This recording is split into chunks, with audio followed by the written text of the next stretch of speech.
When I say blackmail, I had in mind also Hoover's knowledge of President Kennedy's trysts, shall we say.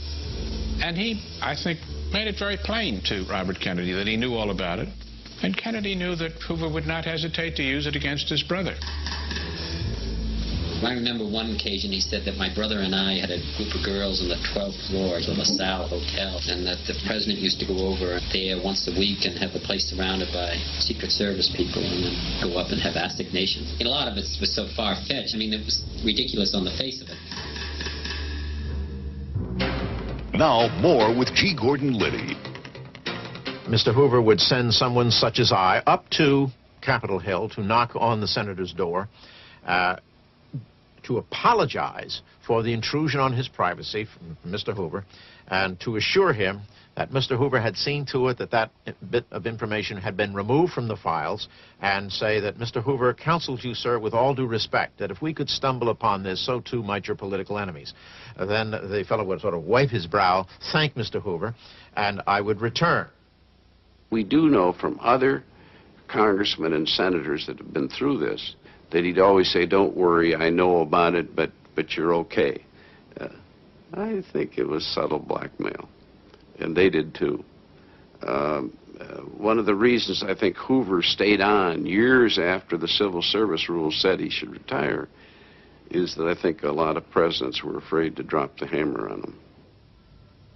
Presidents went to him before they were elected to pledge that they would keep him in office. Democrats went to him, Republicans went to him. They had conferences. And he sat there like a king.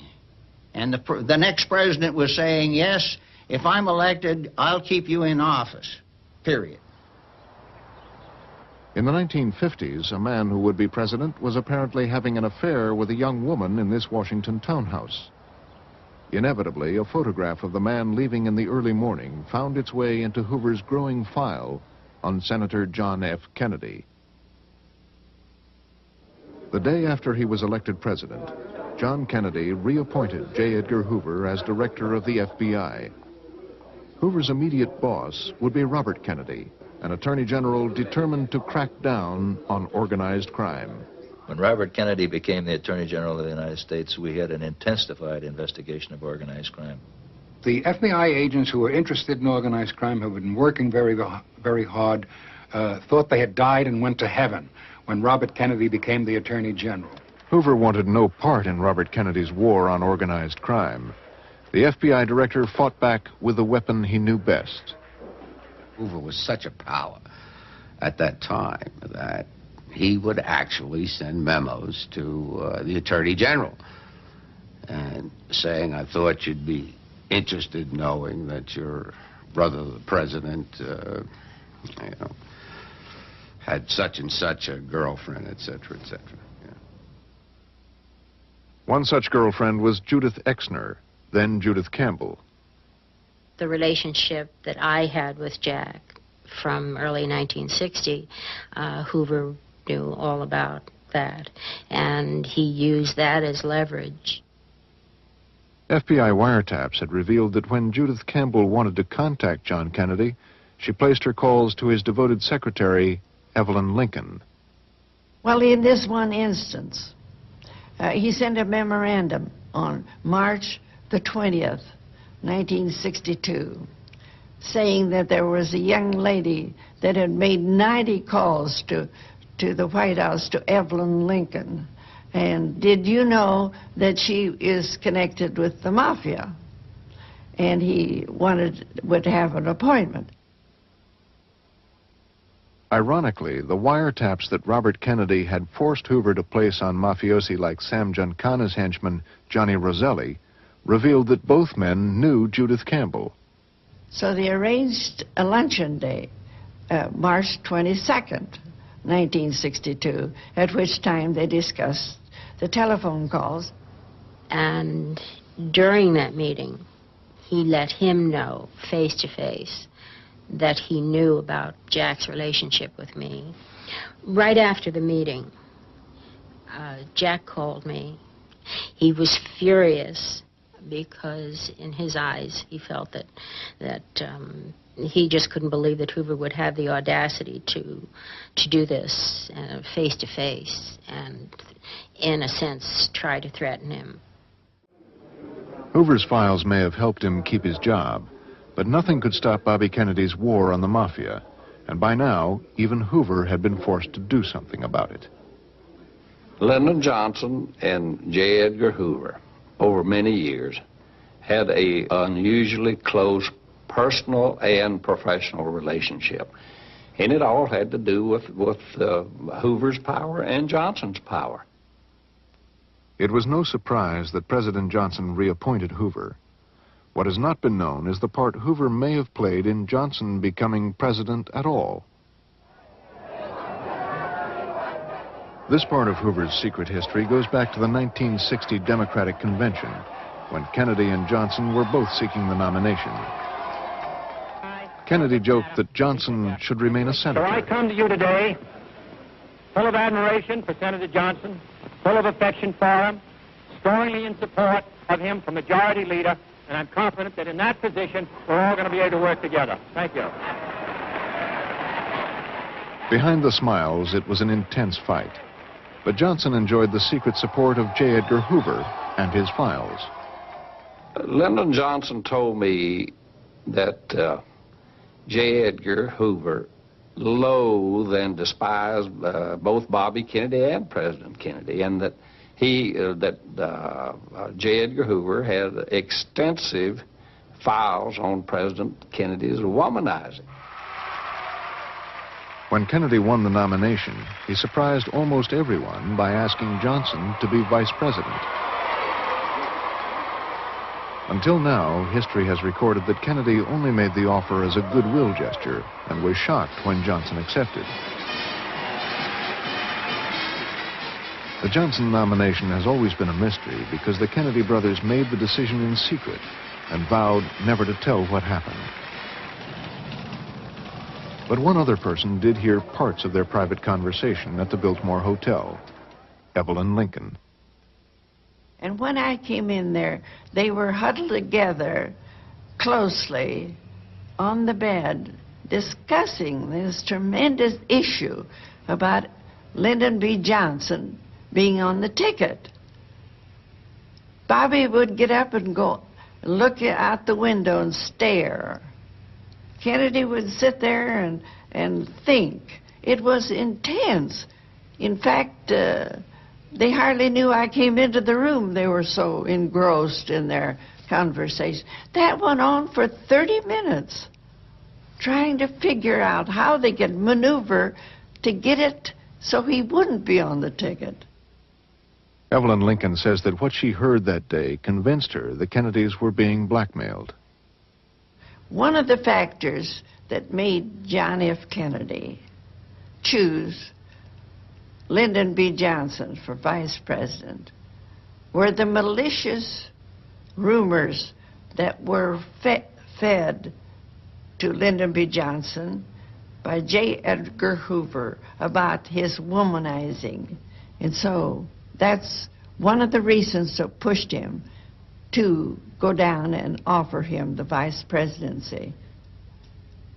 Lyndon B. Johnson and J. Edgar Hoover had boxed them into a hole. They were absolutely boxed in.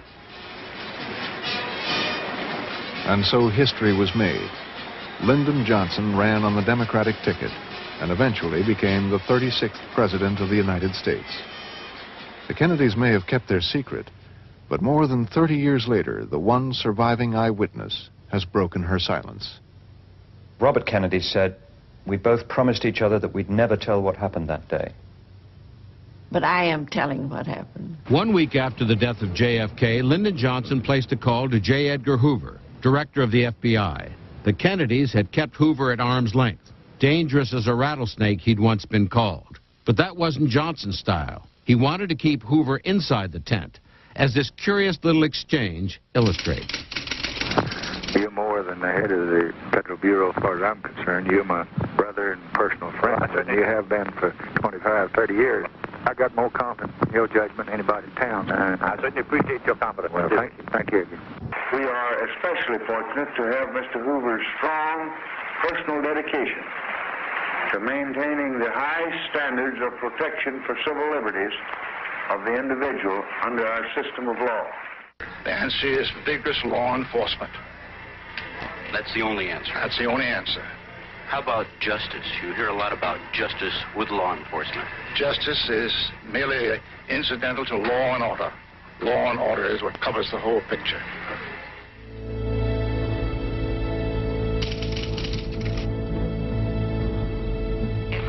The President would like to talk to Mr. J. Edgar Hoover. Thank you. Hello, Edgar. I don't hear you well. What's the matter? You got this phone tapped? No. I'm wondering if our wires are tapped at all. Every time I say something in the State Department, I read about it. And it's getting me frightened to even take a call. I was in the room in Johnson's bedroom with Johnson and John Connally, the three of us alone, on the morning of the nomination for the vice presidency at about 10:30, when Bobby Kennedy stormed in and started screaming at Johnson that if he knew what was good for him, he'd get off that ticket. Well, Johnson did not like Bobby Kennedy, and it was mutual. They hated each other. So what happened was that Mr. Rayburn and John Connally went in to meet with Bobby Kennedy. Bobby Kennedy said that all hell had broken loose on the convention floor and that Johnson was going to have to withdraw, just change his mind and not accept the vice presidency. And Mr. Rayburn looked at him and he said, "Oh," and uttered an expletive that I'm not going to use. Old man Rayburn said, "Sonny," and kicked him out. And I am grateful, finally, that I can rely in the coming months on many others, on a distinguished running mate who brings unity and strength to our platform and our ticket, Lyndon Johnson. And that was a real transformation in which this young pup, Jack Kennedy, suddenly is it. And he, Lyndon Johnson, big old clumsy Lyndon Johnson, is playing second fiddle. And you got to believe it, that those vice presidential years were agony for him. It was a terrible sense of having lost that center of dominance. And suddenly, I think he felt like a little kid looking in a glass door at the candy display inside, and he couldn't quite reach it. It was devastating. It wasn't the way the president treated him. I think Jack Kennedy treated him with due respect. But everybody around Kennedy kind of poked fun at him and made mockery of whatever happened to Lyndon Johnson. And Kennedy, you know, named him the head of the Space Center. Plus, he sent him on every foreign trip in the history of the world to, you know, try to give him something to do.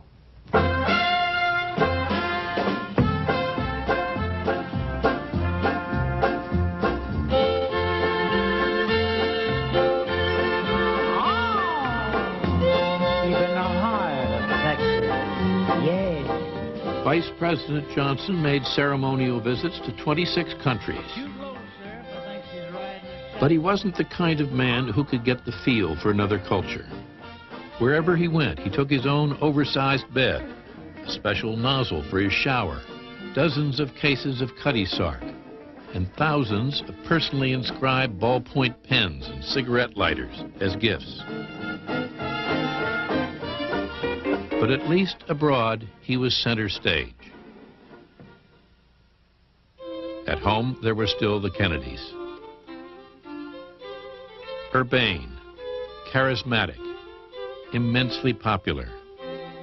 He was consumed with this passion of inferiority towards the Kennedys. And they gave him a very hard time when he was vice president. They were going to dump him from their ticket. They made a buffoon of him, a laughingstock. When, as Vice President of the United States, he visited Scandinavia, Bobby Kennedy sent an uncoded telegram to the embassies, uncoded so that everyone could see it, saying that the Vice President in no way speaks for the government of the United States and is not to be received as if he were an emissary of the President. As the forces hostile to Kennedy grew in strength and number, they began to think the unthinkable: assassination. Finally, a new imperative forced their hand. Lyndon Johnson was in big trouble. The Bobby Baker scandal and the Billy Celeste scandal could destroy Lyndon Johnson's career. Lyndon Johnson would go to jail, and he was their man. He represented all these right-wing forces. There was an urgency to kill President Kennedy. They had to save Lyndon Johnson. The governor of Texas, first of all, is Lyndon Johnson's best friend in history. They went back decades together. In the 1948 vote scandal, John Connally was every much a part of that cover-up that took place. He was his campaign manager. It is, without question, John Connally who entices John F. Kennedy to Texas. Once they get him there, then they're in control of everything. Motorcade routes, the evidence, the Dallas police, everything. It's their land. It's their territory. Lyndon Johnson and his Texas cronies suckered President Kennedy to Texas. Actually, Lyndon Baines Johnson had at least one thing in common with John F. Kennedy. He was a great womanizer, and was someone who, when they tell him about John Kennedy's womanizing, he'd bang the table and say, damn it to hell, I had more women by accident than he had on purpose. The stories of Johnson's affairs are like the man himself, larger than life, and somewhat less than refined.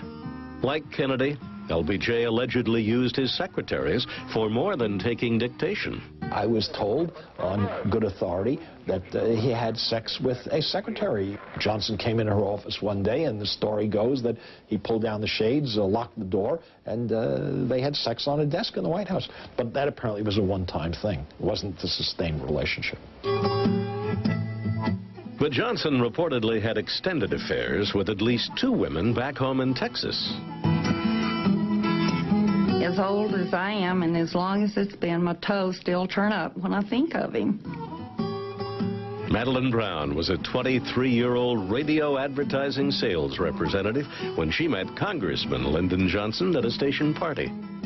A few weeks later, he invited her to another party at the Driscoll Hotel in Austin. And while I was dancing with him there at the Driscoll, he put a key in my hand, and of course I was old enough to know what it was for.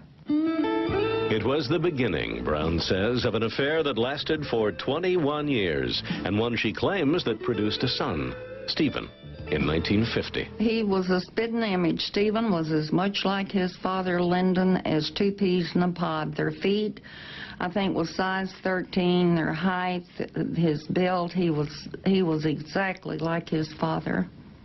Growing up, Stephen never knew the identity of his father, but Brown says she tried to get Johnson to acknowledge Stephen during their last meeting in 1969. And he said it'd been too many years, too many heartaches, and it would hurt Lady Bird and the girls. Brown eventually told her son who his father was. And in 1987, Stephen Brown filed a $10.5 million lawsuit against Lady Bird Johnson, claiming that he had been deprived of his birthright. Before the suit could be tried, Stephen Brown died of lymphatic cancer. Stephen didn't know during most of his life, however, that LBJ was his alleged dad, did he? No. Why didn't you tell your son? I was told. I didn't see anything. I didn't hear anything. I didn't repeat anything. And it would have been political suicide for Lyndon to have acknowledged us at that time. Did you, Madeline, have any encounters with LBJ either immediately before or immediately following the assassination of Yes, John the Kennedy? morning of the assassination, he was angry, but he was always angry when Ralph Yarborough and John Connally, there was a political feud going on. Senator in Yarborough of Dallas. Texas, Yes. Governor John Connally of Texas at the time. He and I had planned a meeting that night in Austin. We were going to the big fundraiser. And he said, well, after today, the blank Kennedys would never embarrass him again. That was no threat. That was a promise. And I kind of laughed it off. I said, oh, after the rendezvous, everything's going to be great. Well, Jess Kellum had called me also, and he was telling me Hatchet this. man? Yeah, the hatchet man.